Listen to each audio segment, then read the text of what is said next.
Agora no Bandcast, Marca a Página. Você pode viajar e conhecer países sem gastar nada. Se adora um romance, você também poderá se apaixonar. Mas, se você precisa de conhecimento, é aqui que você vai encontrar. Marca a Página. O Marca a Página é tudo isso. Vamos falar de livros e trazer entrevistas exclusivas de escritores. Marca a Página. Pega um cafezinho e vamos viver essa história.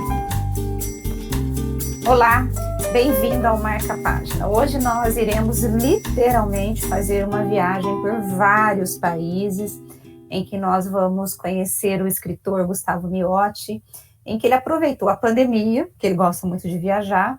Como ele estava impedido de viajar, ele decidiu contar as suas experiências com um olhar sobre a cultura, sobre a política e sobre a economia, em cima de alguns países que ele visitou ao longo da vida dele. Foram mais de 70 países. Ele escolheu alguns, as crônicas são deliciosas de se ler, e foram reunidas no livro Crônicas de uma Pandemia, Reflexões de um Idealista, em que ele aproveitou esse momento para poder discutir que sociedade é essa, que mundo é esse que nós vivemos com tanta variedade. Gustavo, muito bem-vindo ao Marca a Página. Muito obrigado, Rose. Obrigado pela oportunidade de estar falando contigo. Você hoje, você está nos Estados Unidos há 5 anos, é isso? Isso, 5 anos aqui. 5 anos, né? Por que você, eu fiquei pensando, o que significa Reflexões de um Idealista? O que significa isso? Eu acho que quando em muitas das crônicas eu coloquei o que seria o ideal, né? Da gente, uma sociedade mais aberta, mais democrática, com menos preconceito, né? E, na verdade, eu vejo que isso é um ideal, não é o mundo real que a gente vive, mas o idealista está sempre em busca de atrás de um sonho, né? Ah, tá. Então, esse ideal está mais naquela coisa de ideação mesmo, né? Tipo, de algo que você vai buscar, né? Não de um idealista no sentido ideológico, né? Não, isso aí. Entendi. Bom, vamos... você conta aqui que você sempre gostou de viajar, passou alguns perrengues no começo, mas como que surge, como que foi essa coisa de você conhecer país? O que te leva a querer conhecer a cultura? O que te move? Eu era muito pequenininho e meu pai, ele assinava a revista Time na época, e era aquela minha conexão com o mundo, e eu pegava um dicionário, assim, eu recém tinha sido alfabetizado, eu pegava um dicionário e ficava tentando traduzir, via aquelas imagens, né?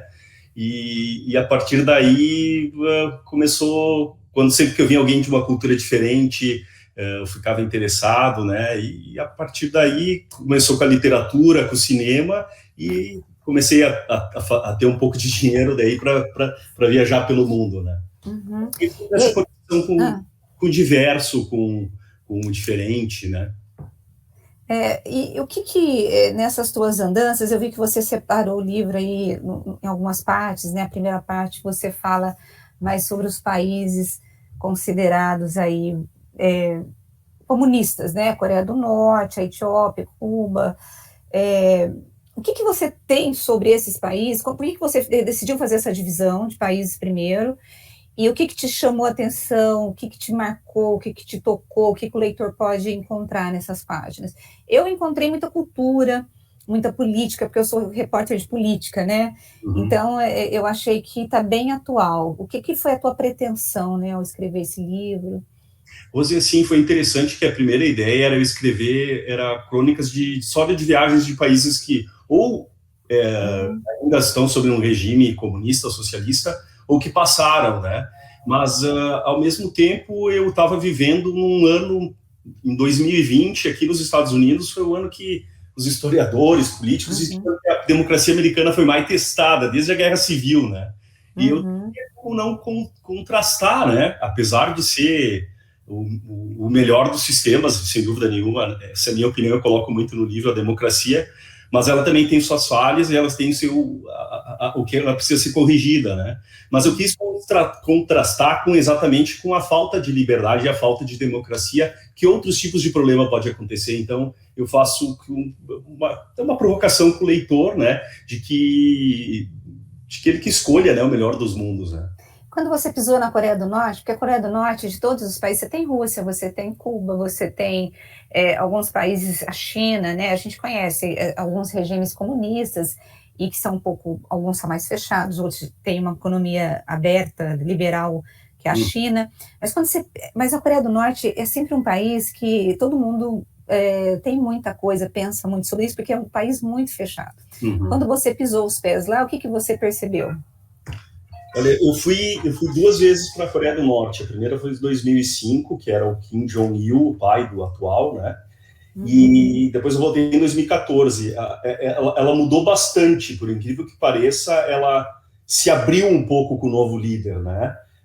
Mas para padrões nossos, era um país extremamente fechado. Na primeira vez, por exemplo, praticamente tu não via nem carro na rua, do nível de pobreza, né? E a capital, Pyongyang, era mantida de uma forma tão perfeita, entre aspas, que é para o estrangeiro acreditar que aquilo funciona realmente como eles dizem, né?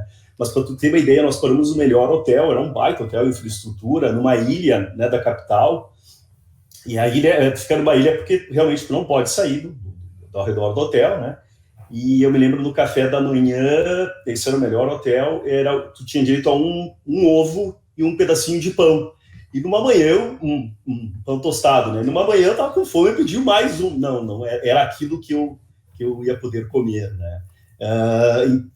Então, assim, além disso, na segunda vez tu já viu que existia um pouco mais de abundância de coisas, o povo se vestindo um pouco mais com roupas, não só o marrom, o escuro, assim, roupas um pouco mais coloridas, né? Mas o controle ainda é total, né, sobre o povo. Os visitantes, os turistas, eles são monitorados o tempo todo, ou você pode, por exemplo, sair e visitar o que você quiser lá? Não, de forma nenhuma. Antes de tu ir para a Coreia do Norte, né, tu faz isso através de uma agência na China, principalmente, né, em Pequim, tu tem, por exemplo, umas 6 horas eles te ensinam o que tu tem que fazer, o que tu não tem que fazer. Então, por exemplo, tu não pode tirar foto do líder, tu quer tirar um ângulo só, um pedaço, não, tu tem que sempre tirar, quando tirar foto de um dos líderes, tu tem que tirar ele com um todo, o corpo inteiro, né? Não pode fazer um ângulo, um foco. Contato com pessoas além dos guias é difícil. Aconteceu com nós, era o aniversário do grande líder, então um dia de celebração, é como se fosse um Natal para eles, né? E naquilo é coisa de pão e circo, né? As pessoas estavam no parque celebrando e eles tinham a bebida alcoólica, né? Que é até feita de arroz. E ali algumas pessoas se excederam e vieram conversar com nós, assim, mas não falava inglês, nada, mas logo os guias, chegou a polícia e coisa, e separou, né, não deixando a gente ter. Então todo o contato que a gente tinha, ele era filtrado por alguém, por um guia, né, e na verdade era um guia, um outro guia que ficava cuidando do outro, e um motorista, né. Gustavo, esse tipo de viagem não te causa angústia? A segunda vez, eu prometi que eu não volto mais para lá. Se eu voltar num regime diferente, porque é bem angustiante mesmo. Parece que tu está sendo monitorado todo o tempo, né? E tudo que eles mostram é para tu acreditar que aquele é o melhor regime do mundo, né? Por exemplo, nós fomos numa escola onde as crianças estavam sendo treinadas e lá tinha os cartazes, assim, as propagandas comunistas, né? Death to America, né? Pediu para traduzir lá, né? E coisa. E os meninos estavam numa sala de computador e eles estavam teclando, mas a gente viu que os computadores não funcionavam. Meu Deus! Era só feito para a gente ver e acreditar que aquilo é o melhor regime do mundo e que eles estão assim nas situações que eles sofrem por causa dos Estados Unidos, né? E essa recuperação das suas memórias, porque você relata as suas histórias em vários países, e eu percebi que tem coisas assim que são muito fresquinhas, né? Eu sei que você é jornalista, né? Economista, desculpa, economista. Se você foi anotando, como que foi isso? Como que você recuperou essas memórias? Porque foi ao longo da sua vida, ou foram tão marcantes que ficaram guardadas? Registro escrito eu não tinha, algumas coisas foram revendo as fotos, né, mas muito do acho que de refletir, né, foi um momento bem no início da pandemia pensar o futuro não dá, né? Esse é exatamente um bom momento para me reviver essas viagens e repensar, né, aquilo que já foi viajado. E então foi de pura reflexão mesmo, sabe, de recuperar na minha memória. E é incrível como ela estava viva, sabe? Eu nunca imaginei. E eu falei, gente, eu acho que ele deve ter anotado todas essas coisas, porque... Eu acho único, sabe? Até um momento especial, realmente, de poder lembrar e reviver, né? E lá em Cuba, você teve um retorno à era medieval? Como que foi isso, né? Como que é essa história com Cuba? Ou pelo menos, assim, desses países comunistas, qual que você dá uma nota boa, assim, no sentido de que eles estão bem, o povo está bem, ou você acha que precisa... que a democracia é o melhor dos mundos? Eu acho que você vai responder que a democracia é o melhor dos mundos. Uma pergunta difícil. O que eu vou te dizer? Eu conheci a China bem em 95. Ela estava no auge do desenvolvimento, onde o governo dizia assim, seja rico e possa ser feliz, né? Então foi uma transformação do país assim fantástica, né? Infraestrutura, as próprias pessoas, né?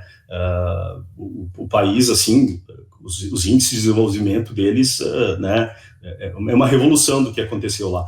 Porém, o governo agora ele está restringindo, ele viu que, né, barriga cheia, já começa a pensar em outros tipos de desejos, de necessidades, né, e ele começou a restringir. Agora, se tu vai, por exemplo, para uma Cuba, o problema é que tem as restrições, talvez não tão fortes como é na China comunista hoje, né? Mas tu não tem o desenvolvimento, não tem o outro lado, tu vê as pessoas com bastante necessidade, né? Ela está vivendo agora, por exemplo, uma crise muito grande. As principais fontes de receita de Cuba era turismo, os médicos no exterior e ajuda da Venezuela, e os três estão sofrendo barbaridades, né? Então, o povo economicamente está faltando o básico, né? Então, sem dúvida nenhuma, acho que a democracia é o melhor dos mundos, mas talvez o modelo para sair de um comunismo não seja aquela abertura como fez o leste europeu, sabe? Que até hoje, em alguns casos, alguns países não se recuperaram, mas talvez uma abertura mais... abre o mercado antes e depois abre o sistema político. Né? Entendi. Aí você sai dessa cortina comunista e você vai para o neoliberalismo, para o liberalismo. E quais são os países que o que você tem de destaque positivo e de negativo nesses países? E o que te chamou a atenção? Bem, eu acho que os Estados Unidos, nesse sentido, né, ele é o país do indivíduo, né, onde que tu pode fazer a América, né? E realmente quase 20% da população americana é de imigrantes, gente que vem para cá para fazer dinheiro. E as pessoas vêm e sabem que tem um sistema relativamente justo, né? E que se tu ralar e trabalhar, tu vai conseguir conquistar o sonho americano. Mas tem sempre algumas dificuldades e coisas que a gente viu de que, principalmente em 2020, de que o sistema não é tão justo assim, tem um problema muito sério ainda de racismo, né? E que isso, sem dúvida... Você acha que piorou com o governo Trump? Deu uma tensionada? Você eu só vou pedir para você ficar mais centralizado na câmera. Você acha que piorou ou você acha que já existia e que só aflorou? Eu acho que foi o que dizem, né, que foi uma reação ao governo Obama, né? Ninguém acreditava que um dia um negro ia poder ser nos Estados Unidos, e quando o Obama foi, aquilo foi para o mundo, foi algo tão bonito, né, de dizer, olha, só, né? E ali houve uma radicalização, né, de parte do governo republicano, que começou a jogar com o populismo, contra a globalização, e aproveita, e também tem muito essa marca do racismo, né? É meio incrível, sabe, Rosi, assim, vivendo aqui, ainda tem gente que usa as bandeiras da época da Guerra da Secessão, sabe? E fazem tatuagens, né? Então, realmente é um sentido de ser superior, de se acreditar que é superior pela raça, né? E o governo Trump, eu acho que ele radicalizou mais o país, dividiu mais o país, né? E o próprio que aconteceu no movimento, né, do Black Lives Matter mostrou quanto que o país ainda precisa evoluir, né? É verdade. Bom, então os Estados Unidos seriam aí o grande país que te dá oportunidades, mesmo com todos os problemas, é o que dá oportunidade, né? E agora, de forma geral, como que você linkou a pandemia em relação aos países que você visitou e como que foi a escolha desses países em relação à pandemia? Por que você os escolheu e como que você viu o reflexo da pandemia? É interessante, né? Porque no início na China, eu quis assim escolher os países conforme eu achei que era mais conveniente para contrastar com os Estados Unidos, né? E é interessante que no início da pandemia a China era o exemplo negativo, depois de repente ela virou, não, o melhor modelo é o chinês, e não sei, e a gente não sabe exatamente o que aconteceu lá, né? Então, o Brasil também entrou num movimento muito forte né, discussão sobre a pandemia, né? Então, foi realmente para contrastar com os Estados Unidos, eu fui escolhendo os países e falando das viagens e um pouco do momento atual. E aí, uma das preocupações sua também foi de não aumentar a xenofobia em relação à China também, né? Por conta da própria pandemia, né? Aqui nos Estados Unidos, por exemplo, teve muito, ainda está tendo de racismo contra asiáticos, né? O descendente. Isso pode ser americano, né? Tem muito descendente aqui. E você tem muito gente asiática que está há muitos anos aí nos Estados Unidos morando, né? Sem dúvida, e gente que terceira, quarta geração de asiáticos aqui, né? E eu acho que talvez o mundo em algum momento vai ter que discutir, vai ter que, na verdade, saber até o que aconteceu. A gente ainda não sabe o que aconteceu, né? Se realmente saiu daquele vírus de lá, a princípio tinha saído dos morcegos, mas daí as próprias investigações não foram muito claras, né? Então, não sei, acho que o tempo vai dizer, né? Tá certo. Bom, gente, eu conversei com o Gustavo Miotti, o livro é esse aqui, né? Crônicas de uma Pandemia, muito interessante, porque ele pega esses países socialistas, compara, né? Faz essa comparação com os Estados Unidos e mostra aí os dois regimes. Eu gostei demais porque eu acho que faz uma reflexão tanto da cultura quanto da economia e da política, né? Eu acho que é um livro assim, muito interessante e engraçado, pessoal, porque o Gustavo, ele me deu o bolo 2 vezes, viu? Ai meu Deus, ele teve que desmarcar por conta dos compromissos que ele tinha. E eu estava quase desistindo, mas aí eu comecei a ler o livro, eu achei tão interessante, eu falei, não dá para os leitores não terem acesso a esse livro, porque é muito, muito legal. Na Amazon, no Google, como que é para comprar? Na Amazon, né? É o melhor local para achar ele. E você está tendo retorno dos seus leitores? Sim, eu acho que a coisa mais legal é o feedback, né? E tem mais ouvido o pessoal dizer que é uma leitura muito leve. Muito. Né? Então, uma sentada. Isso, exatamente. Eu fiquei muito feliz porque eu odeio um livro pesado e chato, né? Aqueles que tu lês 10ª página não vai, vão mais um pouquinho e acaba desistindo. Eu acho que essa é a intenção e o feedback tem sido bem positivo nesse sentido. É bem legal, porque quando você vai começar a ler, você descreve tão bem as cenas que você meio que você se vê no país, sabe? Assim, você vai vendo a cena, você olha as fotografias, e aí o que me chamou a atenção foi daquela policial coreana, né? Aquela carona de brava, assim, eu falei, ai meu Deus, que medo. É curioso isso, Rosi. Dizem que os líderes que selecionam as mais bonitas coreanas para serem as guardas de trânsito, né? Falei, Jesus, que medo, né? Daquela cara de brava, né? Gustavo, eu quero agradecer muito a tua participação aqui no nosso podcast. Parabéns pelo seu trabalho. A minha filha está prestando vestibular, eu até comentei, sabe, com ela, desse livro, que eu acho muito legal. Até para ser um livro aí para ela poder ler, para poder ajudar a fazer redação, porque esses temas são muito... Você traz o mundo atual, né, a contemporaneidade, de uma forma muito leve, bem escrita. Muito obrigada, viu? Eu que agradeço e desculpa aí, mas ainda bem que insistiu, eu te agradeço bastante. Foi muito legal. Não tem problema. Obrigada, Gustavo. Um abraço. Pessoal, abraço. Gente, eu conversei com o Gustavo Miotti e esse livro é delicioso de se ler. Você vai ter o acesso aí a vários países, né, e a comparação com os Estados Unidos, e você vai gostar demais. Com certeza você vai fazer viagem. Quando eu comecei a ler o livro, eu comecei a me ver nos países que ele descrevia. Então, passa lá na Amazon, compra esse livro, Crônicas de uma Pandemia, Reflexões de um Idealista, muito bacana. E na semana que vem nós estaremos de volta novamente com mais um podcast que marca a página, com um novo escritor, com um novo bate-papo e um livro sensacional. Até a semana que vem. Beijo, tchau, tchau.